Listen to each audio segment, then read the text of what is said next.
Mick said you could have any car and drive it home if you can figure out what key goes in the ignition. Let's dump them out. Ah, now you're talking. Boy, that's a neat shot right here. I mean, just that Chrysler peeking out. If I was a Chrysler guy, I'd be really excited. 3 convertibles? Holy. You sure you're a Ford guy?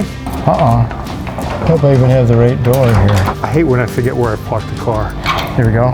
We're in. These are aluminum, often has a racing high compression heads. This is a rare car. We've got the Fonz's motorcycle from Happy Days. It's a 1952 Triumph Trophy. We've been invited here to Mick's because it was recommended by Davin at Redline Rebuilds. Mick Lynch has got this killer bunch of old cars, and you got to go see it. So here we are at Mick's, and he's got an assemblage of buildings that he's dragged in from all over the state. When somebody's taking down an old building, he brings it here. And Mick said you could have any car and drive it home if you can figure out what key goes in the ignition. Yeah, so, one try each. Well, one try. But so I drive by here and I see old cars, but this is the one I'm attracted to instantly. Like there's a story to this car. So first of all, here's your keys. Okay, thanks. Thank you. And secondly, tell me what I'm looking at. Okay, this car started as a brand new Commodore, and they immediately cut it down because they wanted a pickup because Hudson quit making pickups in 47, I think, right? And this is a 48. So they wanted a pickup, so they went ahead and made this into their shop vehicle, which, as I understand, served until 1994. And it's got the 308, just like the Hornet does. I think it's got the aluminum head on it. We'll have to take a look. I can see the door seam here for the 4-door. Yep, there you go. Yep. Here's the door handle. Yep. Right here you can see the kind of Bondo or lead or whatever they used. I wonder what they used for a bed. Did they make this from scratch? Looks like it's got threads on it, I think. One of them I thought had threads on it somewhere. Huh. Piece of a well pipe or something. So I'd say that even the tailgate, I'd say this is fabricated from scrap.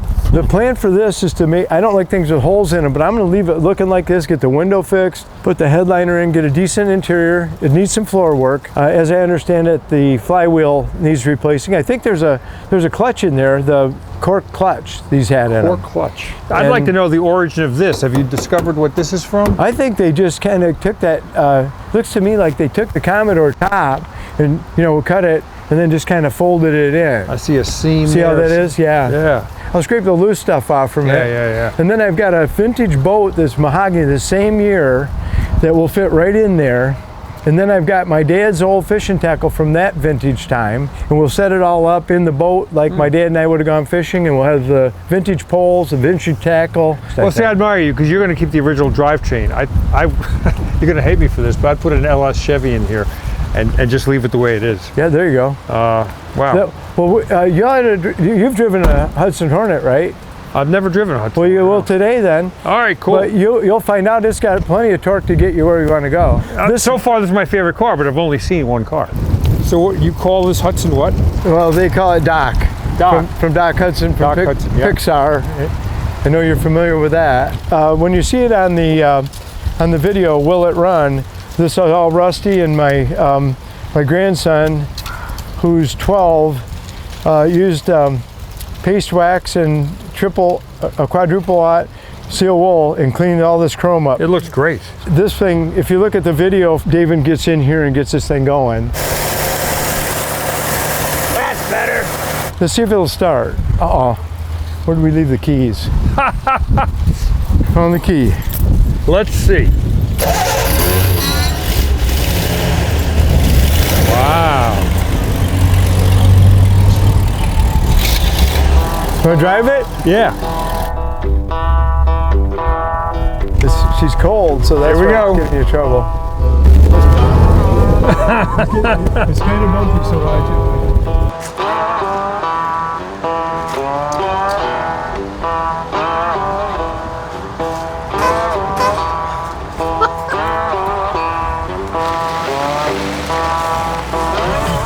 I'm totally impressed. Here's a car, 51, 70, 72 years old. It is so smooth. It's got torque. I mean, I've never driven a Hudson before. This is a new one for me, and I can see why there's so much enthusiasm for this kind of car.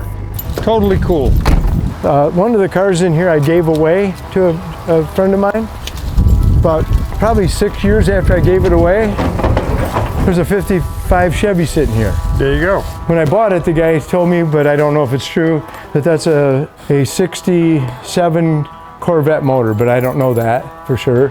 It's all undercoated on the bottom and the frame was all done. You know, it's just a fairly solid one. I've got new seats for the inside, and it does turn. A big carburetor. It does turn, you know, so. So this is a two-door hardtop, pretty rare body style. Yeah, so it's a Bel Air. So this was, you know, probably a hot rodish 55 Chevy back in the day, because this is an old Anson wheel decal. There's one on each side. Anson was the manufacturer that made aluminum slotted wheels back in the day. So maybe once upon a time, this had Anson wheels on it. So what's your plan for this car? Get it media blasted and get it preserved, and then, you know, put it on hold. And if somebody comes along that wants a project, they probably could get it, because I've got somebody plenty. watching this video is going to want to buy this car. They might want to buy it. Okay. What do you want for it? I don't know yet. We'll see how good it turns out when it's solid. It doesn't have any rust holes in it, so I'll get it running so it can, you know, at least yard drive. So what's the deal with this old stock car? Okay, this stock car, a gentleman that I met down by Three Rivers, we got talking about old cars, and he says, hey, I'm going to go pick up a 40 Ford Coupe that was made into a stock car. Now I know what you're doing right now. You're thinking, it's not a what's that got to do with this, right? Yeah. So he says they got a 40 Ford Coupe that was a stock car that raced for decades down in southern Indiana and northern Kentucky. So I'm thinking, wow, I want a car that was there when all of the stock car racing started, with the moonshiners running and you know, competing. And what better one for doing that than the most common one, which was a 40 Ford Coupe.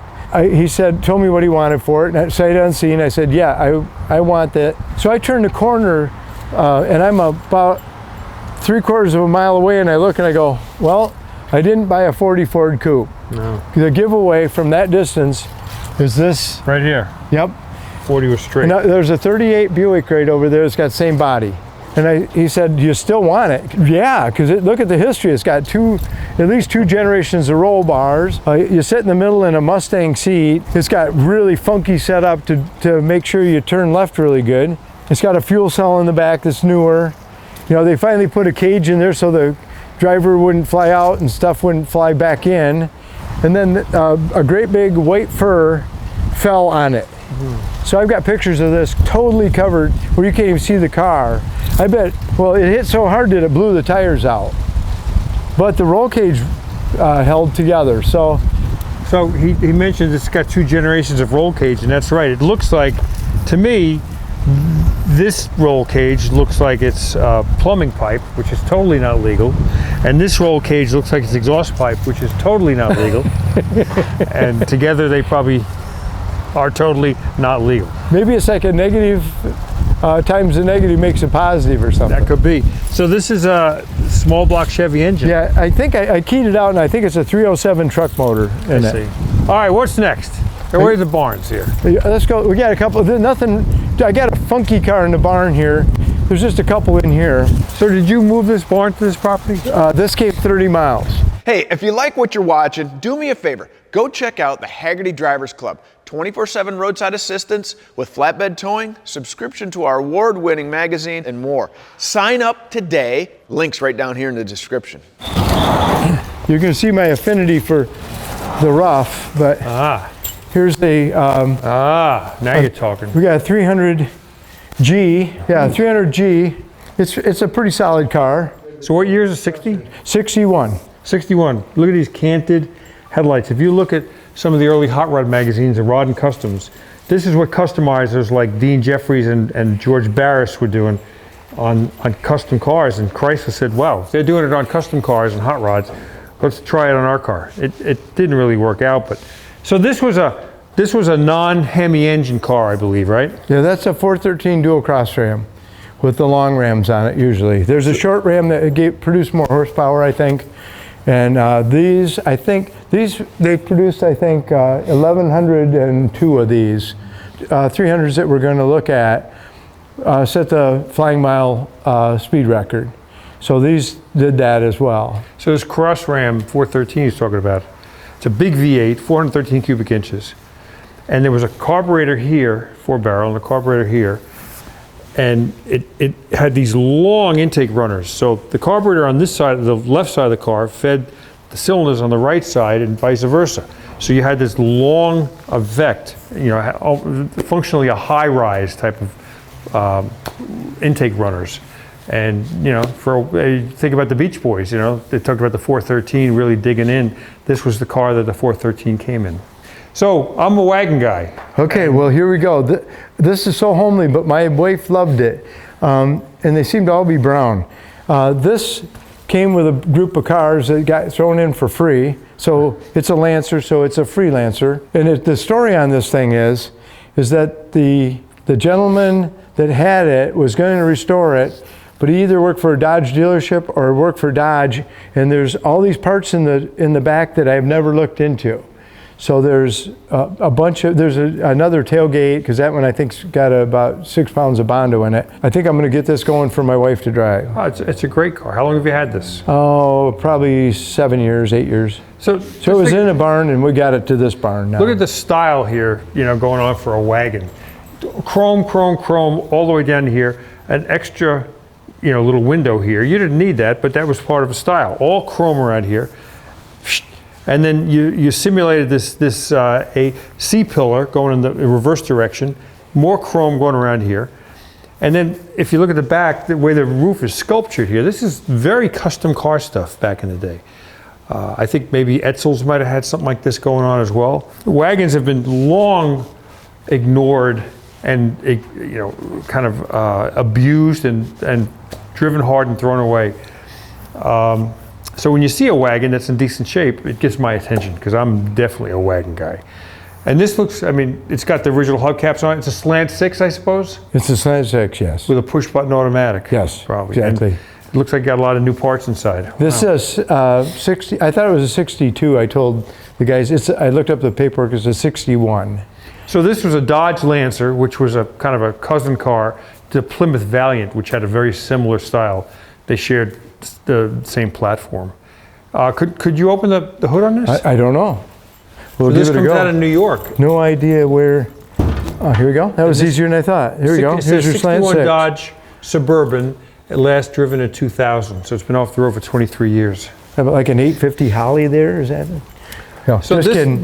This is a slant 6, and the reason it's slant 6, it's not like a vertical 6 like most are, but this is slanted over to give it a lower profile so the hood didn't have to be as tall. There was a version of this, a high performance version, and if I'm not mistaken, it had an aluminum head, it had a 4-barrel carburetor, dual exhaust, and a beefier cam. Not available in this car, but in some other cars that Chrysler made with this engine at the time. I mean, look how simple this is. You know, like you could probably sit in here if you wanted to do a tune-up in the bad weather. You could move this and sit right here. There's so much room, but a little 1-barrel carburetor. This looks pretty darn solid. It's not bad. Yeah, it's a pretty good car. You know, I think of all the cars you have, this is the one I would jump on the first. Yeah, well, you'll be the first I'll call when my wife gives me permission to get rid of it. Yeah. It really just, all the ads had a surfboard on the top. Mm-hmm. Well, look at you talk about the top. You know, these things didn't have to be done. This added money and time to the manufacturing process, having these little grooves cut in here, a groove cut in here, and then a whole inset panel that matches that sculpted rear. That didn't have to be done. And yet this was made during an era with, you know, manufacturers wanted to outdo each other as far as styling. This was somebody's signature. Is this a Virgil Exner car? So this was Virgil Exner's, who was a renowned automotive designer at the time, mostly for Chrysler. This was his signature to do things like that. I dig it, man. I'm glad you like it. This is the one that I would try to get this running on a wheel run and try to get it on the road within a week. Very cool. So Mick has cars out in the parking lot here. He's got cars in buildings, but he's got, I'm told, another building on the other side of town. Yes, sir. And one in the storage units across here we can go to also. All right, so we're going to get in the car now and drive to some other locations. This is a good day. Let's go. I'm having fun.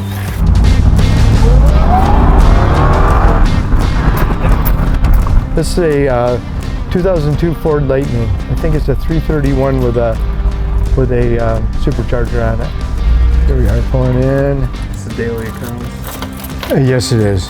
Which one we're in? I think we're in that one. Hope I even have the right door here. I hate when I forget where I parked the car. Here we go. We're in. So here's our 300B. Oh, look at these little guys.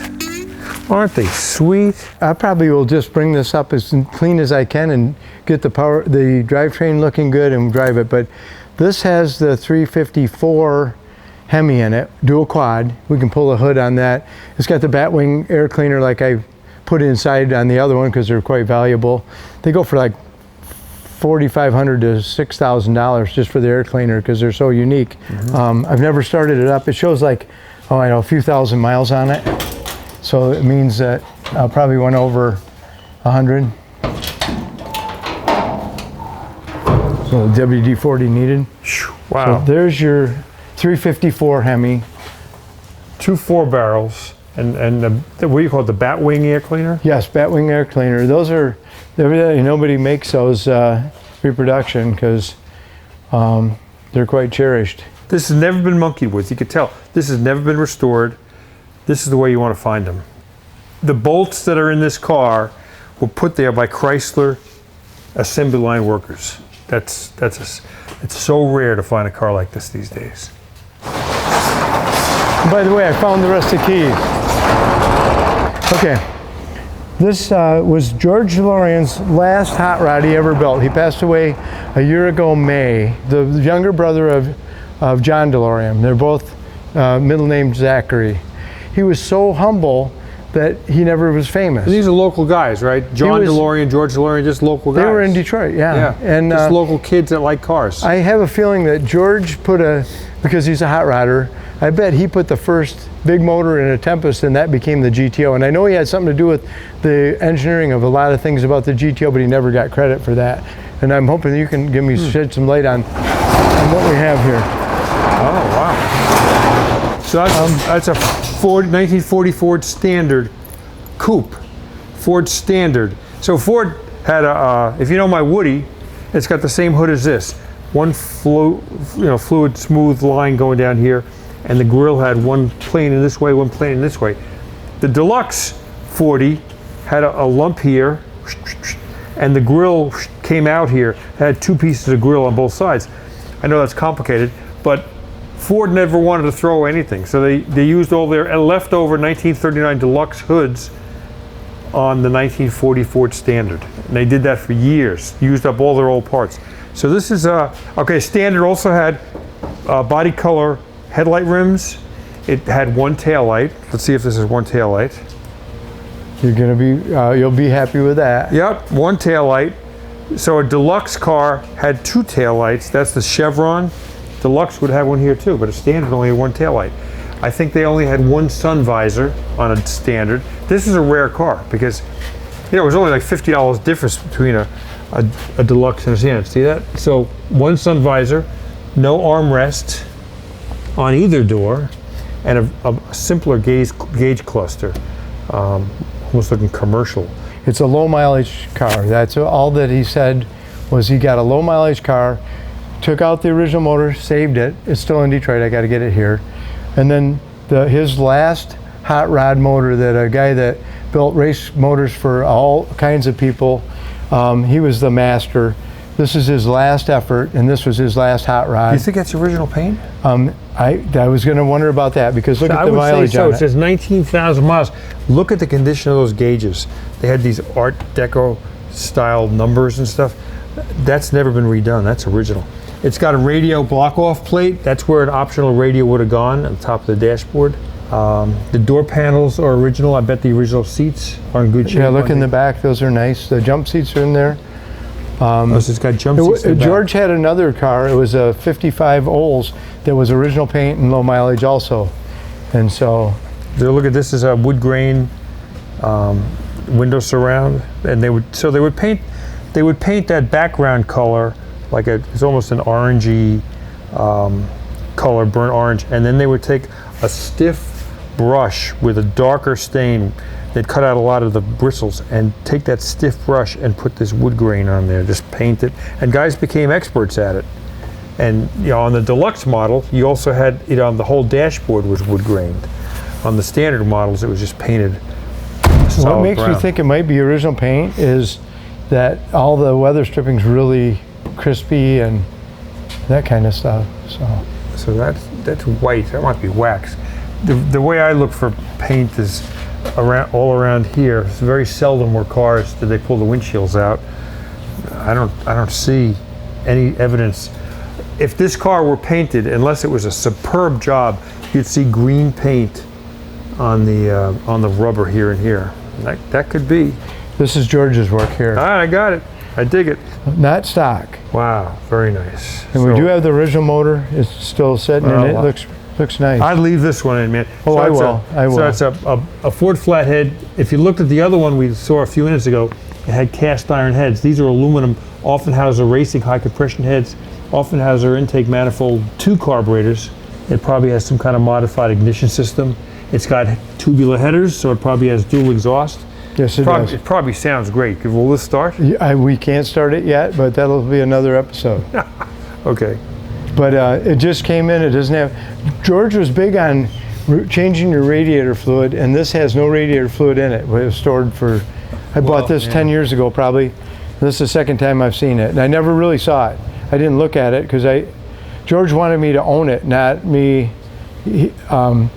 My wife had to point out that George wanted me to own it, not he wanted the money. He was probably 85 when he sold it to me, or 83. So you would imagine a car like this, like in an early Hot Rod magazine, with the wide whites and no hubcaps.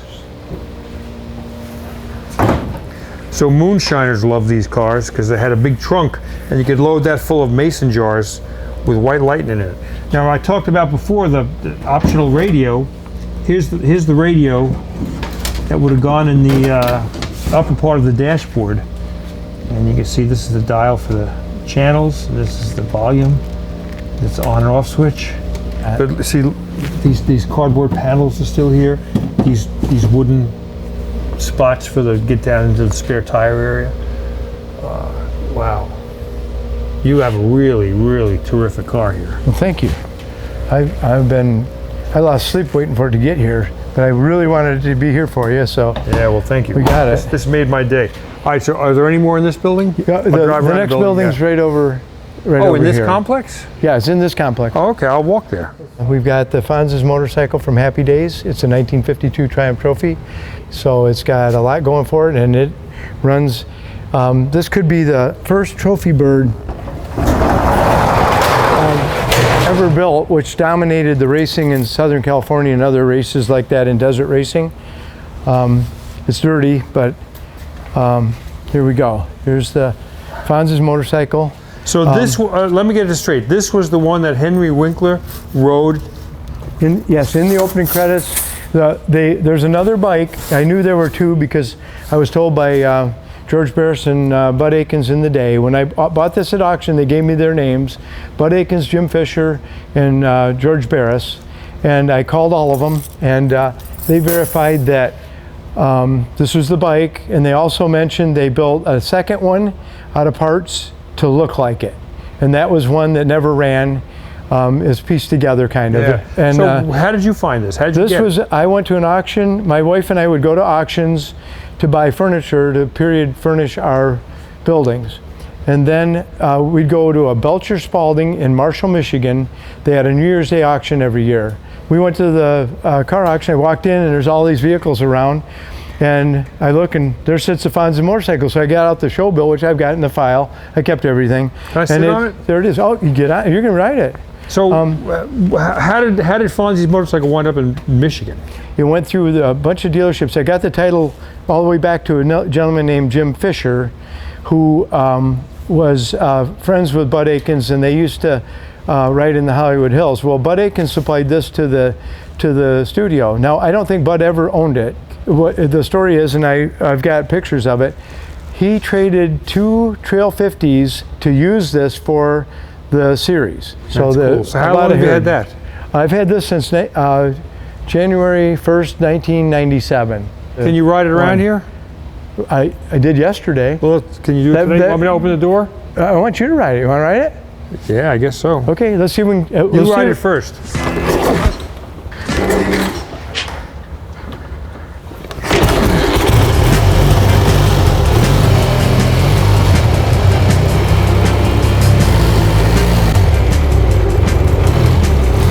One down, three up. Enjoy. Nice knowing ya.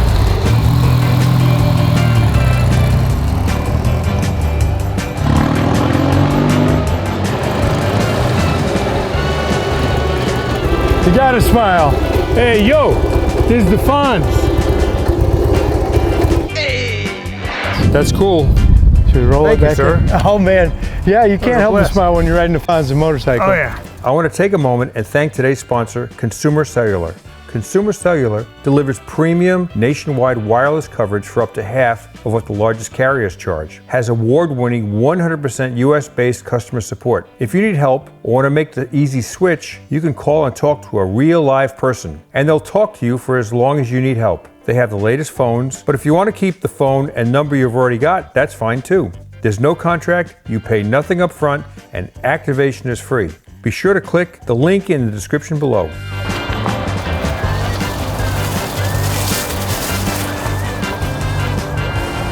So Mick, I wrote a book 20 years ago called The Cobra in the Barn. Well, here's a barn. So tell me, how many Cobras do you have in here? Yeah, well, there's none. But I wanted to open the door and go, where's my AC Cobra? I'm gonna get a phone call in a minute because there's silent alarm on this. Boy, that's a neat shot right here. I mean, just that Chrysler peeking out. If I was a Chrysler guy, I'd be really excited. Got what you need? Here we go. This door hadn't been opened in probably 6 years. So Wow. here we go. Three convertibles? Yeah, this is the convertible room. That 62 Imperial convertible is going to go right here after I move this over. Man. So Plymouth Fury. Yes, 59. Chrysler 300. Yep, 61 Chrysler 300. Total the made on that were 337. This one 454. This has a 392 dual quad Hemi, and that's got the one we talked about the here's my call. The one that you talked about with the dual cross trams, you can open that up, and that's complete car right there. So, all right. So remember before I was telling you about the cross ram manifold. So there's a big 4-barrel here and a big 4-barrel here. Well, this is where the engine is. But to have the longest intake runners, this carburetor supplies fuel and air to this bank of cylinders and vice versa. So this was kind of a way to have a high-rise manifold with a low-rise profile. Now So that's a 392 Hemi. No, actually that's a 413. 413, Yeah, okay. this is a 392 Hemi in That's here. a 392 Hemi, Yep. okay, okay. So these cars are original, they've never been restored? They've never been restored, no. These were in a barn, and I got them in that barn, and I brought them to my barn. In fact, they were supposed to come in the barn after I finished the barn. My friend got ahead of me, and I didn't pour the one strip of concrete, and woodchucks are why there's dirt on the floor. Yep. So he got here a little sooner. I thought, who's going to notice? Well, a woodchuck noticed, and so now I got to dig that out. That's the first one I want to get out and get working on. So trying to get this one open. This is a 57 300C. Now this is a land speed record car. I mean, here's a Hemi engine. Iconic, it's famous, it's fast, it's powerful. Drag racers like Don Garlits, got their start with engines like this 392 Hemi in this Chrysler. 2 4-barrels, and like a flathead, a Hemi engine has the spark plugs that kind of come straight out at you. Hemispherical combustion chambers mean that the valves come in at an angle, which means the piston can build up higher compression going higher into the cylinder head. It was something that I tried and it worked, and other companies have done it. Jaguars are Hemi engines, Porsches are Hemi engines, but nobody got as much exposure about the Hemi as Chrysler did. And in fact, today, you can still get a Hemi. This is the Chrysler Firepower. Now that engine is a Hemi engine. This one is, I think they call them a wedge. And it's not a hemispherical combustion chamber. This one back to a standard style, but they did go to this very, kind of modified intake manifold system. So are these cars never been restored? They were just original cars? Never. They were in a barn, I don't know how many decades before I got them. How are the floors and things like that? The floors in that one are great. This one, I've got a donor Arizona car that somebody cut the tail off to make a couch. So I've got a whole floor pan for that. I just got to get it to my fabricator. Wow. Is anything going to jump out underneath these cars? I can't guarantee that. I've only been bit once in this room. Oh boy. Just kidding. So this has got air conditioning. I mean, look how elaborate. I think the 61G has factory air. This one looks to me, and I don't know, you might be able to help me with that. It looks like it might be dealer installed. I'm not sure. Both have air though. It's rare for these to have air. With only 337 made of convertibles, they typically, I don't think, put air in the convertibles, and I think they averaged about 10 cars. Every 10th car had that year with this model had air conditioning. Again, we talked about unnecessary lines. You know, it took time and ultimately cost money to put bead roll these rib lines into the trunk, but it was a styling exercise they did on this car that they didn't do on this car.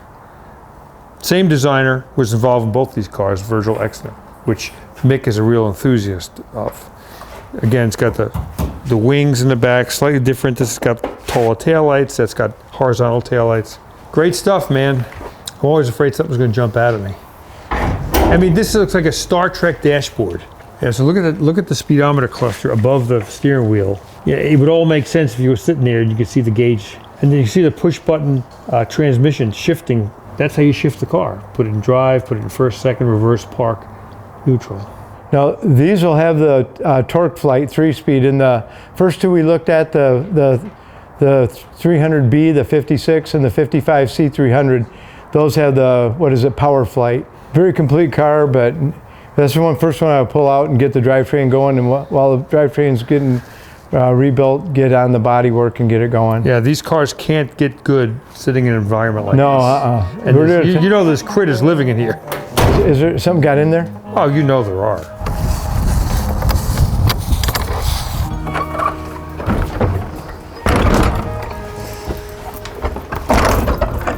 Okay. You sure you're a Ford guy? I am. Wow. So here's the same car as we just saw over there, the 392 Hemi.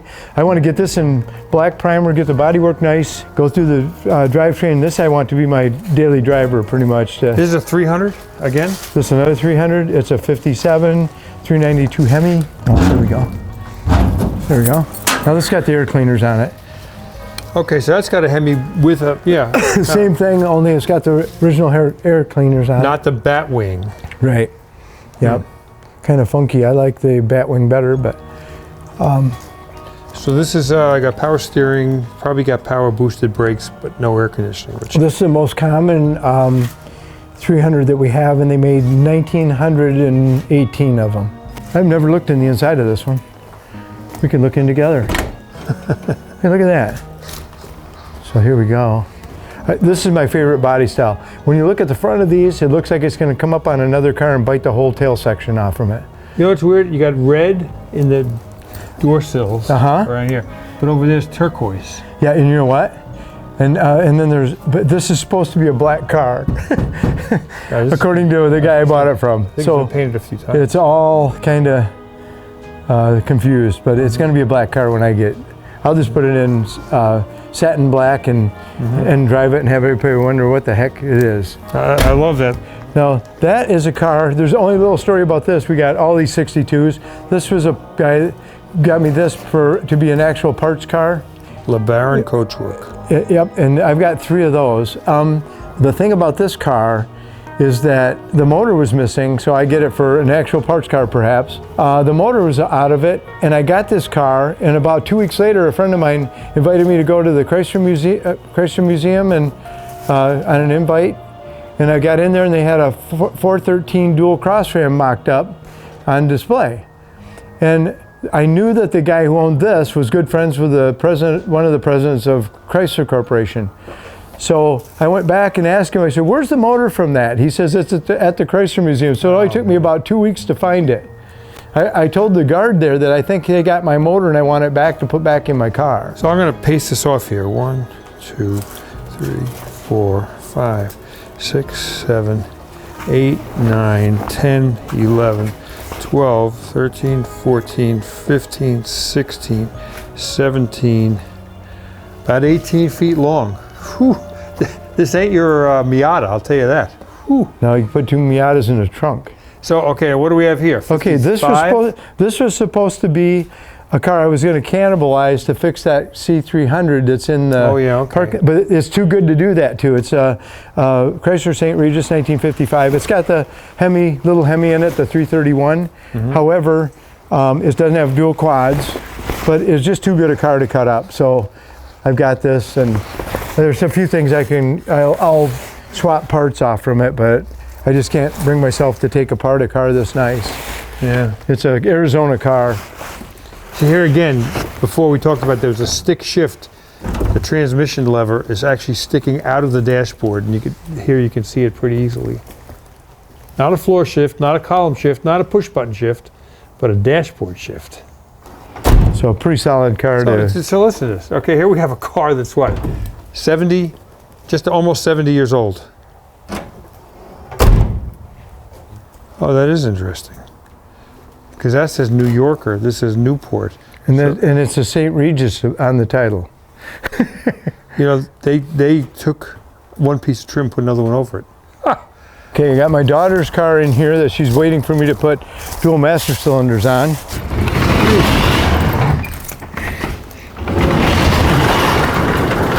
I'm glad I've got help. I would never get in there. Okay, this is a 61 Crown Imperial. Or 62, I'm sorry. Now this is what you saw in the parking lot. But this one, a little better condition. Wow, this is very nice. My daughter calls this 2.5 tons of driving pleasure. Wow. This is the one that, I want her to have dual master cylinders. This is one that's, she said if the brakes went out, she would just yell forward and jump out. But. Wow, look at this. I love this stylish lettering here. This is like I showed you earlier. We talked about the sparrow straining taillights. Well, this is kind of the corresponding headlight. If you think about a 36 Ford or anything in the 30s, 20s, there were separate headlights.